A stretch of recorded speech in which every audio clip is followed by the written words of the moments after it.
Colorado Avalanche weren't the New York Rangers. They weren't the Toronto Maple Leafs, and they weren't the Florida Panthers, of course. And they showed that they were fast. Tampa Bay just couldn't get the puck out of their own zone a lot of times, and when that happened, Colorado spent a lot of time in the Lightning zone. There were a lot of tired guys for the Tampa Bay Lightning on the ice the entire time, pretty much. The Lightning were 2 for 19 in the power play,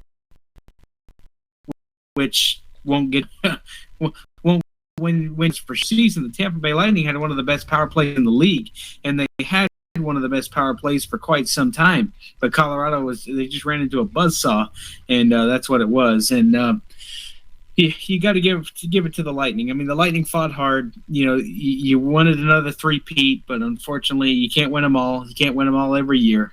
But you look, still, for them to be able to come back twice in this postseason, and actually, wait, let me do the math. No, they came back 3 times because they were down 3-2 to Toronto, and then they were down 3-1 to the Rangers, came back and win, and the Lightning almost came back to even that series at 3-3 with the Colorado Avalanche. It just happened to be, Colorado wanted to clinch, and they wanted nothing to do with a Game 7. Even though they probably felt like they could win it, they wanted nothing to do with a Game 7 in Colorado. They wanted to clinch it on Tampa's home ice. But I do have to comment on the Lightning fans and how classy they were, because whenever they were leaving, they were respectful about it. They went, let's go Lightning, and they were chanting, and even the PA announcer said, let's give the Tampa Bay Lightning one more big round of applause for such a fantastic season. You wouldn't see that in other markets, I don't believe. So what a run for the Lightning. I'm sorry it ended, but hey, there's always next year. I think the most important question, and what most people are wondering, is, did you cry? I did. Good. No, I didn't cry. It just it was kind of one of those things. I thought about it more and more, and you really can't hang your head as a Tampa Bay Lightning fan. I mean, it's it's good enough that they won 2 in a row, but 3 in a row it would have been great too. But 3 in a row is hard to do. It's hard enough winning back to back. It's hard enough to win one.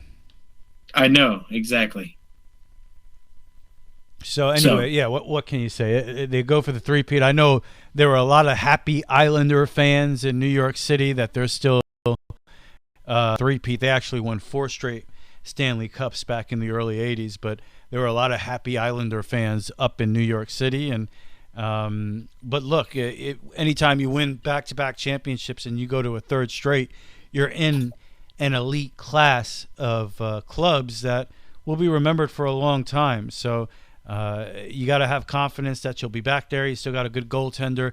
But hey, you never know with these things. You never know what's going to happen next year. But still, like you said, great accomplishment to win 2 in a row and get to 3 in a row. So what else can you say? I'm kind of disappointed that you didn't cry, though. I thought you might cry. I know that would have been that video would have gone viral all over Super Radio yeah, social media. That's what I wanted. We would have been huge. Lightning fan cries. We would have gotten so many more listeners, Trent, if you had just shed a tear for your team. I know. I know. I'm just so insensitive. Yeah. It's like, but do you even have a heart? Come on, man. Oh, I do have a heart. I didn't say that I didn't. I cried inside. I just didn't show it. I was very disappointed. I was distraught inside when we lost the series. All right. I believe you. I believe you. I know what you're saying. All right. Anything else on the Lightning, Trent? Nothing really else on the Lightning. Just a final wrap up. Again, what a great season. In the salary cap era, for them to do what they did was fantastic. But hey, let's try and start a new run next year. Yeah, there's always next year. You find, though, eventually you get to the point where that's what you Jet fans say all the time. Oh, there's always next year. Exactly. That's what I was about to say. You find sometimes that you end up saying that a lot. And then 5 years becomes 10 years, becomes 20 years. And especially for the Knicks, the Knicks and the Jets both. Oh, I know all about it. I'm telling you, Trent. I know about waiting for championships. So enjoy what I think has been the golden era of Tampa Bay sports. You got a championship from the Tampa Bay Buccaneers. You got a pair from the Tampa Bay Lightning. So that's a pretty good era in sports. It's been one of the dominant sport areas geographically in the country when you combine the one Super Bowl and the 2 Stanley Cups. So Tampa Bay, it's been an embarrassment of riches as far as championships, when you could say that your sport teams have given you 3 over the past half decade. That's right. So, hey, congratulations once again to the Tampa Bay Lightning. Now, I normally talk Rays baseball first, but I'm going to let you go ahead and, continue to talk about the New York Yankees. I want a New York Yankees update from you real quick. I know we usually talk about the Rays and then you go ahead, but I want to reverse order. I want to keep listeners on their toes, because normally what are they, ballerinas? Only ballerinas stay on their toes, Trent. Yeah, whatever. But I'm saying that just to break up the monotony, as they say, you need to talk some New York Yankee baseball. What's going on with your the best team? You mean in the league? The best team in all of baseball by like 1 million games? New York Yankees. That's exactly right. The New York Yankee team that is currently 15 games ahead of your Tampa Bay Rays. Yeah, I'm not even focused on the division at this point. I'll get into more of this when we talk Rays baseball, but I'm just worried about them getting a wild card spot. Forget the division at this point. The Yankees pretty much have it wrapped up, and we're not even to the All-Star break yet. We're only a couple weeks away, though. However, Yankees having an incredible season for sure. I guess you would definitely start from when we last spoke. We were last Thursday when the Yankees started their 4-game series with the Houston Bronx. Incredible walk-off single from Aaron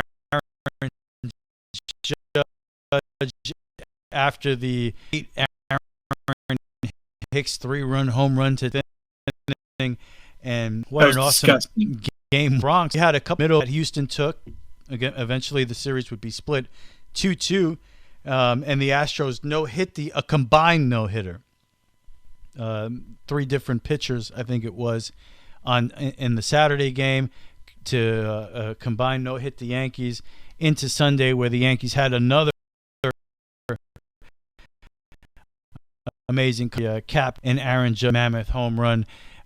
So you just look back at that series, right? And that's what you think about as a Yankee fan, as you're so many games ahead in the division, and it's looking like it's an inevitable conclusion to the season where you're going to get the division and you're in the American League. You now look at the Astros and you see that that's the other team right now. And things can change. We're not even at the All-Star break, but and I know there was an injury during their last game with the Mets there, the Astro with Alvarez. See what happened there, a collision in the outfield.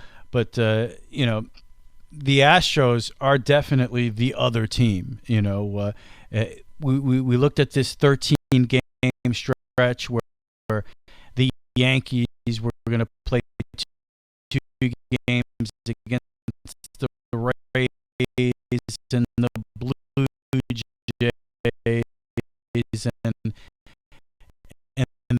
the Astro petition. They sweep 2 out of 3, take Toronto here at home. This series against Houston, you could be negative about the series and say, "Oh, the Yankees got no hit on Saturday, a combined no hitter." First of all, I can't get into the combined no hitter thing. It's not the same. All right, if a pitcher no hits you, if you get one guy to go in there and get a no hitter, that's a no hitter to me. When you get into the combined territory, it's like, okay, yeah, the Yankees had no hits that day, but it just doesn't feel like an actual no hitter. Now, the Astros had a chance to make that combined no hitter actually mean something, because if they go out there on Sunday and they beat the Yankees in the 4th game and they take 3 out of the 4 games, now as a Yankee fan, you do no hitter. You're like, man, not only did we get combined no hit, you went 15 straight innings of no hit, and the Astros took 3 out of 4 games. You feel pretty shitty as a Yankee fan, looking at, regardless of what the Yankees have done. He's in their team. But the Yankees flipped that script on Sunday. They get combined no-hit on Saturday, no-hitter into the 7th inning on Sunday, broken up by a mammoth home run from Giancarlo Stanton. Then you get the big home run, and this is all on my birthday, by the way, so it was a great game to watch. You get the big 2-run home run in the 8th from LeMahieu, and then the walk-off home run from Aaron Judge in the 9th inning to send the Yankees home a winner there and take two out of 4. A couple things about this series. First of all, and to me that eliminates any negative feelings of being combined no-hit on Saturday when Aaron Judge rips your heart out twice for 2 walk-offs in one series, both by the best player in baseball, the MVP this year, Aaron Judge. If you were to ask me before the series, what would you rather have in a split? A combined no-hitter or your best player walking off twice? I think my best player walking off twice is way more impressive and incredible to watch than a combined no-hitter, which is nothing. But at the end of the day, it's one game in the standings. But we had Aaron Judge hurt out twice in the series with walk-offs. Another way to look at that series against Houston is the Yankees hit a combined 123 batting average for the 4 games, which is the lowest average in history for a team in a series that didn't lose the series. So when I look back at this at the end of the day, Aaron Boone said it at the end of the 4th game, it really doesn't mean anything. It's all going to come down to October, and most likely we know it's probably going to come down to these 2 teams again, and that's when it's all going to matter. But, when and Aaron Boone is right, this series doesn't mean anything. But when you look at it, the Astros played pretty much flawless at points, and they had a great series. They held the Yankees to a 123 batting average for the series and only got a split. The Yankees played horribly in this series, and they still got a split and 2 dramatic Aaron Judge walk-off home runs. So I take the positive approach, and I thought it was a positive series for the Yankees. On Thursday this week, you are going to get kind of like that pseudo odd Game 5 now in Houston, this makeup game, because of the late start that's happening in Houston. You'll get another game between the Yankees and the Astros on Thursday of this week. But that was a huge series, and it comes out a wash. And anyone who thought to begin with that Houston was going to be some kind of pushover, an easy matchup for the Yankees, I don't care how many games they win this year, that's clearly not going to be the case. As a matter of fact, if you were to press me on it, I would tell you, regardless of the start that the Yankees have had here, which has been incredible, the team to beat in the American League is the Houston Astros. This is a team that's been to every single American League Championship Series. It doesn't matter what players they lose, whether it's a Garrett Cole or a Correa going to the Minnesota Twins. They're still right there at the top of the American League. They are the team to beat. They're the American League champions. They're the team that's been getting it done every single year, basically since 2017. So I don't care what you look at the Yankees. After their 3-game sweep of the horrible Oakland A's, they're 56-20, which is amazing when you just look at it. They matched the 2001 Mariners and the 1998 Yankees for baseball's best 76-game start since 1930. So, they're doing incredible things. But the Astros are... They're the team that's been to the American League Championship Series for 5 straight years and continue to get it done and are champions. So it's up to the Yankees to overcome them. So when you have that team coming into the Bronx and you get a split and you played as poorly as the Yankees did, that's a big-time win, especially when 2 of the wins were Aaron Judge ripping your heart out. It doesn't get much better than that. And just to throw another stat in on how the Yankees have played here, 57 home runs in June. That's the most in the history of June. So they continue to just play incredible baseball. Judge hit his 29th home run in the third game of the 3-game sweep against Oakland. We'll see what happens with Houston Thursday. Now the Yankees do play the Cleveland Guardians over the weekend, Trent, and the Guardians are right there with the Tampa Bay battling it out for those 3 wild card spots. Do you become a Yankee fan this weekend and hope the Yankees take care of Cleveland and you could get yourself in a wild card position there, or do you continue to hold out hope for the division? I think the division is pretty much wrapped up. And it goes without saying, the Yankees are 56-20 through 76 games. They're 15 games behind Tampa Bay and double-digit games behind, or 15 games ahead of Tampa Bay, double digits ahead of Toronto, Boston, pretty much everybody in the American League East. And if you notice, the everybody in the American League East, second, third, and fourth place, they're all bunched up. And to a certain degree is starting to kind of sneak up on people a little bit. Yeah, Baltimore's been feisty this year, Trent. They've been feisty, right? I know, that's what I'm saying. They're in the rearview mirror. I'm not saying that they're tailgating anybody just yet, but they're getting close. Baltimore's you don't want to give up on them. But me personally, as much as I hate to root for the Yankees, at this point I feel like that's the most logical thing to do if you're a Rays fan, because look, the division's pretty much over, and I'm sorry to say that, but it's true. I mean, I would have never dreamed of the Yankees getting off to this fast start, as fast of a start as they have. And I don't see it. Trent, at the beginning of the year, everybody was picking the Blue Jays to win the division, so you wouldn't be the only one. What the Yankees have done here has shocked a lot of people, and I was there with the chorus of Yankee fans, not very happy with the offseason that this team had, and feeling like they should have done more. Well, they do have a lot more to do. I think when you look at the struggles, and it's funny to talk about struggles with this team, but Jameson Taillon, his last 3 games, he struggled, and it probably goes beyond that. All the way from Nestor Cortez has, not to say these guys have pitched poorly, but it's not the dominant 7-inning, 1-run baseball you had gotten used to.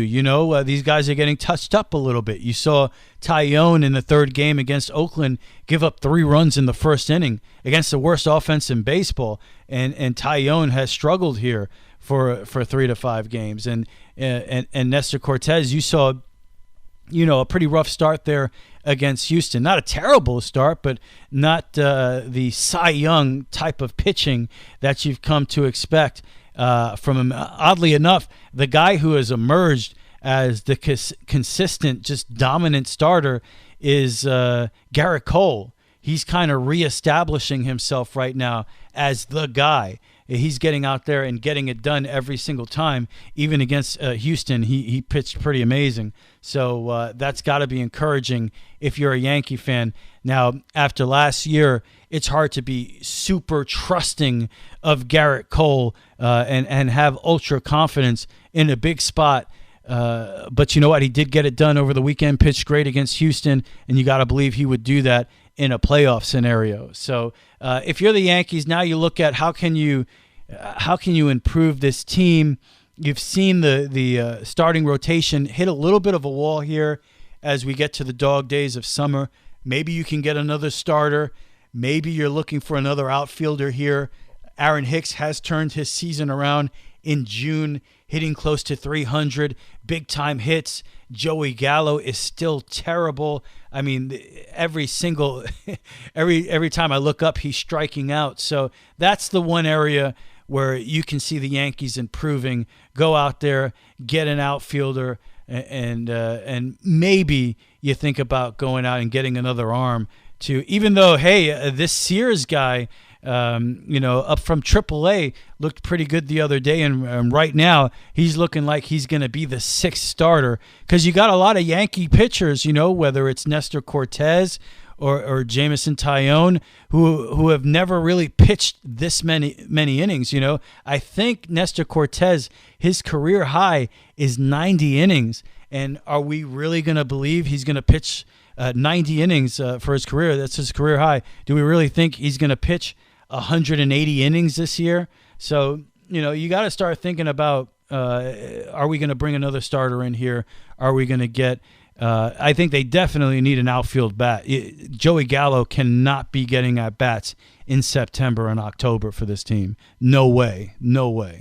That can't happen. So and the Yankees historically, when you look back at 1998, the Yankees make moves during the deadline to shore up they got Chili Davis back in the middle of 98, and he was a huge addition for the Yankees in that World Series team. In 96, they were having a great year, but and they went out in the offseason and signed Tino Martinez to a big contract. That didn't stop them at the trade deadline from getting Cecil Fielder. The great Cecil Fielder had some big at-bats in that 96 World Series. He was a big part of that team.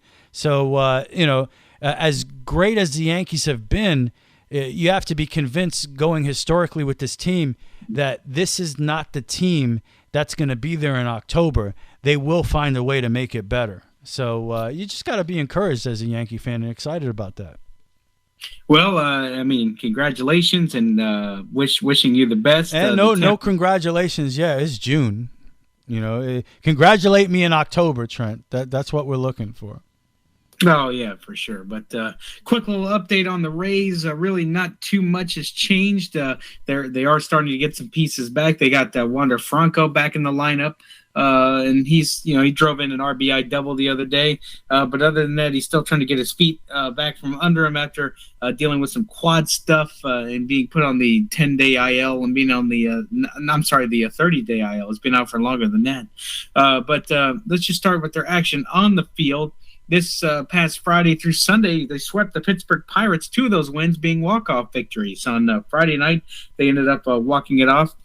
And same thing on Saturday afternoon with G-Man Choi kind of setting it all up, and Itzhak Paredes hitting some home runs. Itzhak Paredes was the American League Player of the Week. He had a 4-homer week this week, multiple homers, drove in multiple runs in key spots, and this week he's not doing much of anything. Because and keep in mind they were, and I know he did it against the Yankees, but they were playing a Pirates team that coming into this series was 11 games under 500, and they got swept. So now they're 14 games under, and whatever the current record is right now, I'm not quite sure. But Tampa Bay did a great job of sweeping a team that was worse than they were.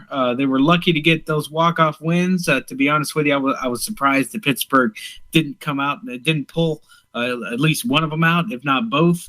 But on Sunday, Tampa Bay did what they had to do, and they won it in regulation by a 4-2 score.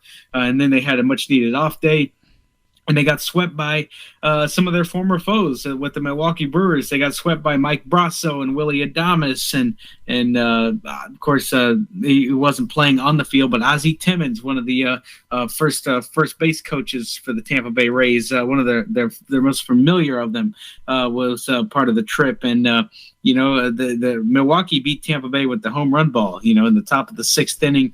On Tuesday night, Tampa Bay had the lead, and it was a home run by Arias that was hit that gave Milwaukee the lead and never looked back. And there was 2 home runs were hit, two-run home runs were hit to give them a 2-1 lead. One was by Rowdy Tellez. That was the other guy. And then Rowdy Tellez hit another home run today, being it Wednesday. We're recording this on Wednesday night. Rowdy Tellez hit a home run, hit another couple of home runs, and they had 4 homers to beat the Tampa Bay Rays at Tropicana Field today. And 2 of those homers hit one of the rings, Rich. I think one of them hit the C ring, and then the other, I think, hit the B ring, or maybe they both hit the C ring. I just can't remember. But, those rings inside Tropicana Field, they get hit quite frequently. So the Tampa Bay Rays are 6 games over 500 right now. They've been kind of hanging around that 5 to, sometimes they'll get back over to 10, but they've been hanging around that 5-6 games over 500 area for the last 2 weeks. And if they want to get the first wild card, or if they want to jump over teams to, have a chance to play for the first wild card spot and get home field advantage in the postseason in the wild card round, they're going to have to start moving up to that 10 games over 500 plateau. They're going to start moving up to that 15 games over 500 plateau. Yes, the Rays are dealing with injuries, and if they could just hold it together until they can get a little more power in their lineup, I think they'll be fine. But as Andy Freed of Rays Radio said, the league isn't going to make exceptions for you, and nobody's making exceptions for Tampa Bay.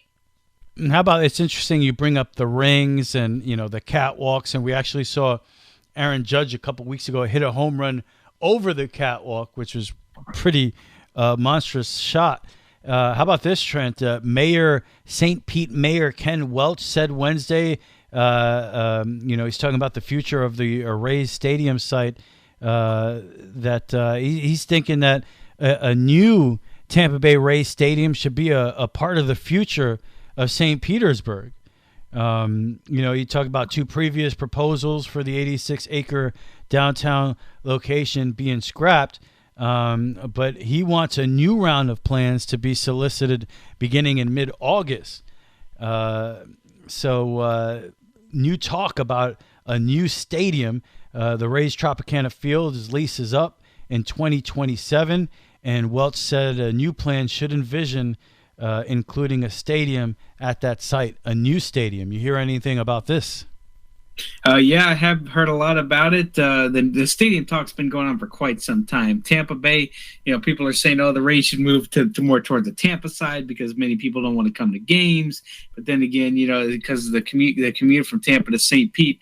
Look, I think if the Rays build a new stadium, it's got to be on the Tampa side, because if you're looking to get more people to come to games, you're going to have, in terms of logistics and in terms of transportation wise, you're going to have a lot easier time getting folks from Tampa, to come to that Ybor City site. But, and yes, I understand St. Pete wants the Rays. They want the Rays there. The Rays have done a lot of great things for that area, but I don't think St. Pete is the proper city for Tampa Bay. I really don't. And who knows? They can move over to Ybor City and not sell out at all, just because a combination of a couple things. I mean, it depends on how the Rays are playing on the field. If they're not contending whenever they first get over to Ybor City, nobody's going to want to watch a baseball team that's not contending for the postseason. But then again, also you look at it too, where you have just the fans of baseball are just kind of deteriorating as it is. People complain about the game being slow, and they complain about you have the pitchers have to face three batters when they come in from out of the bullpen, and vice versa. So a lot of the baseball purists are not happy with the game right now, and they're trying to appeal as much as they can to young people, but they still got a lot of work to do, and that could be another contributing factor for fans not wanting to attend baseball games. I think it all comes down to winning sometime, and I'll tell you what, the game I went to Memorial Day weekend, that place was jam-packed. So, you get the right team in there, you get winning going on, and you just get a new ballpark. I've been to Tropicana a couple times. That's just, they need a ballpark. That's you need a great facility there. It's almost reminiscent, Tropicana, of just those horrible places from the 70s that were domes and had the artificial turf. And then, of course, sometimes in Tropicana, it doesn't even feel like a baseball game with the catwalks, and if it hits off of here, this is the rule. You got to have special rules to play in there. That they've been a successful franchise. They need a ballpark there. I think that's first and foremost. When you talk about St. Petersburg or Tampa, I don't know. I think winning will bring people in, but it's also winning in combination with the place that is modern, within the modern baseball standard. I think it's only one of two stadiums in all of baseball that still uses artificial turf. So, look, I get it. It's Florida, a lot of sun, rain. If you could get a retractable roof, to me, they would only benefit from that, because when you're good, not only are you good, but you have a great place to go and check out a game. It changes everything. the feel of it. So I think it's vital to the future of the franchise that they figure this out and they give the Tampa Bay Rays a proper ballpark, because it's a franchise that definitely deserves it. And we'll see what happens here, but I like to, anyway, from my perspective, I like to see that they're still talking about it. I really hope they figure something out there. I did want to throw some other headlines out here. I did talk about it earlier. Houston Astros left fielder Yordan Alvarez and the shortstop Jeremy Pena in a collision going after a pop-up in the outfield in the 8th inning at Citi Field against the Mets. We'll keep an eye on that. I mean, Yordan Alvarez, one of the best power hitters in all of baseball, and that would be a huge loss for the Houston as a lingering thing. I did hear that Alvarez off the field, so we'll see what the situation is there. That would be a devastating loss for the Houston Astros. The Mets obviously have had a great start to their season, not playing so great lately. The Mets 4-6 in their last 10 games. That lead at one time was over 10 games over the defending champion Atlanta Braves. It is down to 3 now. So Mets not playing so well now, but you take into consideration that the lead that they were able to build was mostly done without the services of their aces, Jacob deGrom and Matt Scherzer. They've been out with injuries. Well, now, on Wednesday this week, they took very important steps forward to returning to the Mets rotation. Big-time steps. deGrom has been out since July 7th, and he threw 27 hitters to hitters in Port St. Lucie this week. And that may lead, you hope, leads to a minor league rehabilitation assignment. We'll see. I know Scherzer, they were talking about him having a rehab start, and that got delayed. So those guys need to get back really quickly here for the Mets if they're going to maintain, they're hanging on by the teeth now, 3 games lead over the Atlanta Braves. And one other thing, did you check out that brawl between the Angels and the Mariners? My goodness. I did. What were your impressions there? The Angels are struggling managerial wise right now, because obviously they fired Joe Madden, and now Nevin, their interim manager for the next 10 to 12 games, because of the role that he played in the thing. I don't know, just an old fashioned brawl on the baseball field. It's like a situation you've watched unfold in the sport for 100 years. You threw at my superstar, we're going to throw at you, and then the bench is, empty. But there are, unfortunately, a lot of negative things came out of this for these teams.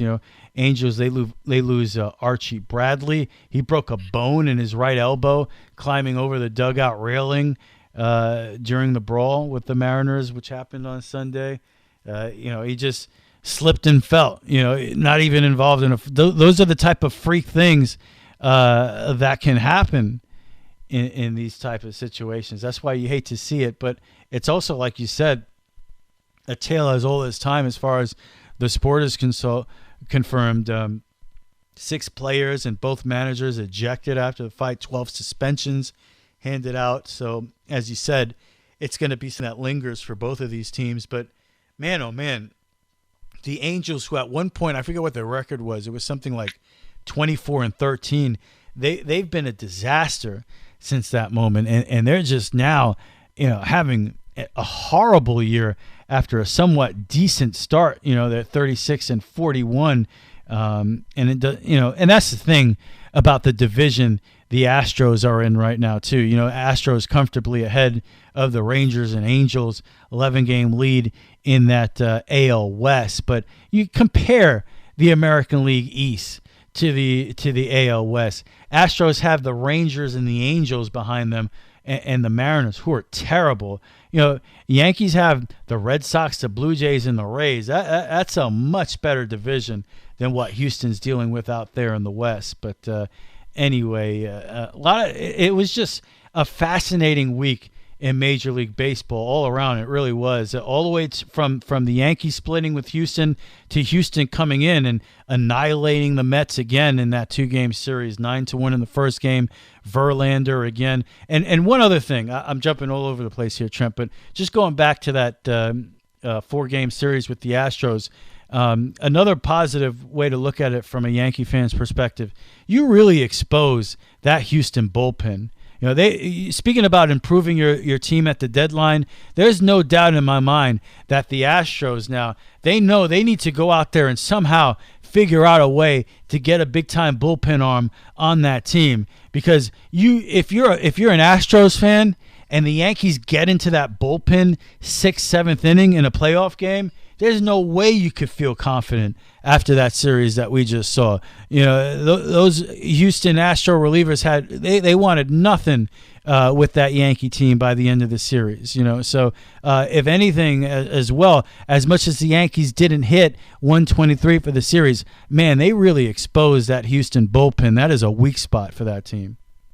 That's true. That's correct on that. So, but anyway, that's the sports, and we'll check back in with it next week to see what's happening for sure. It's time to sit down and unwind and listen to the I need to Couch Report. unwind and listen to the Couch Report. What's been going on with you, Trent? There have been a lot of sports watching on my couch. When I've been on my couch, I'm still off my couch a lot of times, still enjoying the water. I'm swimming mostly every day, really enjoying that, swimming in the pool. You know, it's hot outside down here in Florida, so you have to you got to swim, and loving the cardio, loving the all that stuff. The cardio, what kind of cardio are you doing, Trent? What are you up to? Oh, I like to do laps around my pool. I like to do that, and like to really get some things. I do the butterfly in the pool. Is what they call that. The butterfly. Nice. Yeah, I always enjoy that. That's fun. I do the moth in the pool. I do the moth. You do a what? The moth. The moth. Okay. I call it the moth. All right. It's probably similar, you know. Yeah, I'm sure it is. But yeah, we've been doing that, and just kind of enjoying life in general. Getting ready for the 4th of July. Going to have a little celebration with the family, and just enjoying myself there.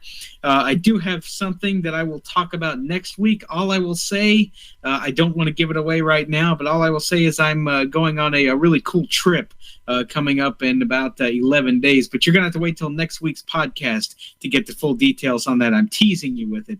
All I will say is I'm going up to the Northeast, but that's all I'm going to say for a little while. So that's going to be a fun time. Not going to give much away, but it's going to be really neat. Otherwise, in terms of shows, in terms of TV, my TV watching has been sports, and just kind of been chilling out. How about you? Let me see. Couch Report. I did try to take advantage of this PlayStation sale, up to 75% off on different games.